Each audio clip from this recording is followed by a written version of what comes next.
Baik, sugesti Ibu. Perkenalkan, Tiang Pramadita dari Kedokteran Warma Dewa.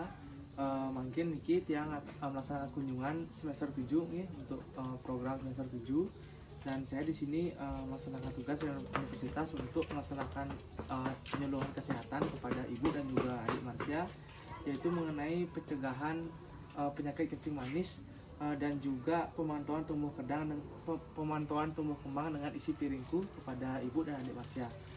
Sebelumnya saya mohon maaf jika mungkin terdapat kekurangan dalam penyampaian saya nanti.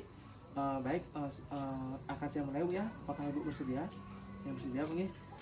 Niki ada kuesioner yang Ibu bisa isi terlebih dahulu sebelum saya memaparkan penyuluhan kesehatan. Silakan Ibu isi sepengetahuan Ibu saja. Nih. Mungkin yang bisa saya bantu. Okay.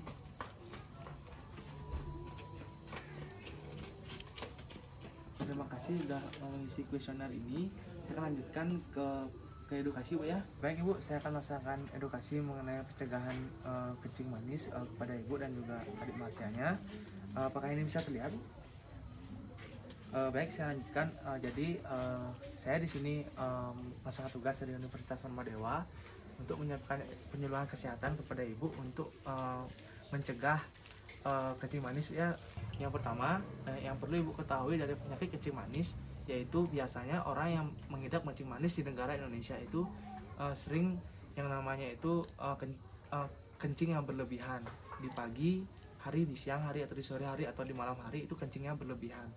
Itu juga salah satu tanda-tanda gejala orang yang terkena kencing manis.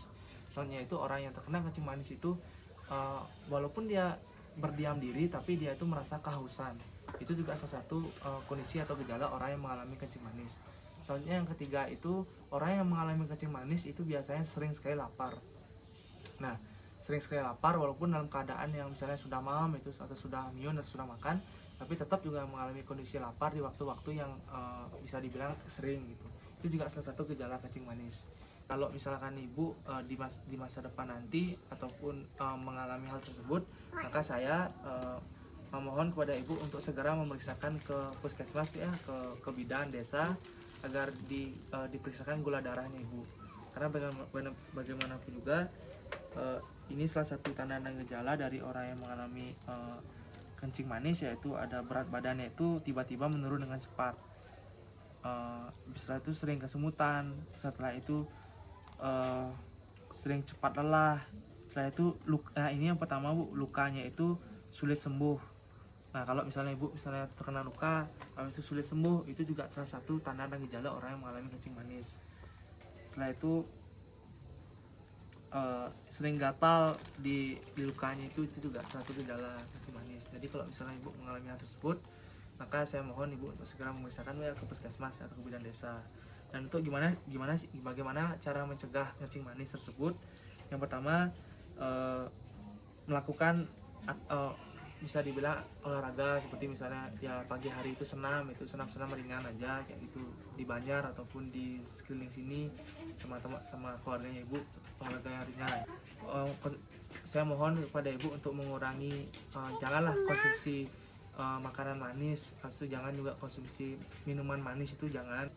Setelah itu sering juga mengkonsumsi sayur itu bagus untuk tubuh. Sering makan sayur, sering makan buah. Setelah itu juga konsumsi kalau bisa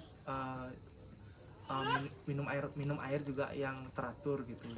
Mungkin sekian yang bisa saya sampaikan mengenai gula darahnya. Saya lanjut ke untuk edukasi mengenai adiknya.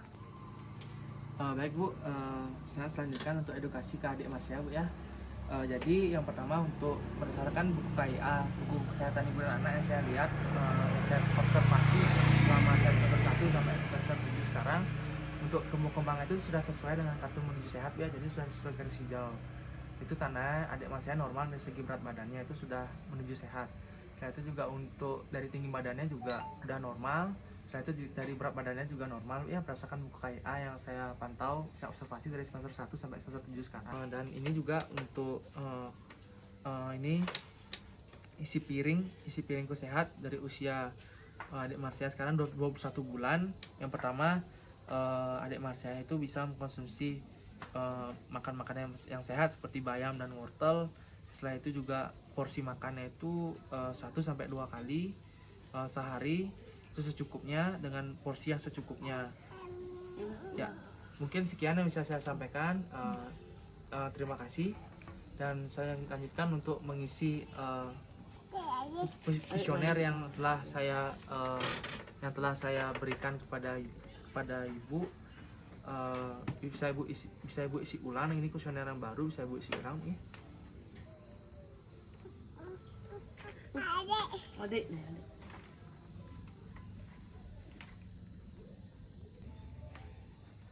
Ini Bu, sampun minta peningkatan nih dari yang Ibu isi pretest dan post testnya dari tadi 20 poin, sekarang sudah ya 70 poin. Ini kan udah becek, udah baik. Dan untuk ada yang ingin Ibu tanyakan kepada saya? Untuk isi piringnya berapa kali boleh makan telur? Berdasarkan baik, untuk isi piring tersebut berdasarkan program dari pemerintah yang di dalam hal ini Kementerian Kesehatan, untuk konsumsi telur bagi adik Marsha yang sudah menginjak usia 21 bulan, yaitu minimal itu artinya paling sedikit 1 telur setiap hari nih. Jadi telurnya itu kalau bisa dimasak dengan matang dan juga secukupnya.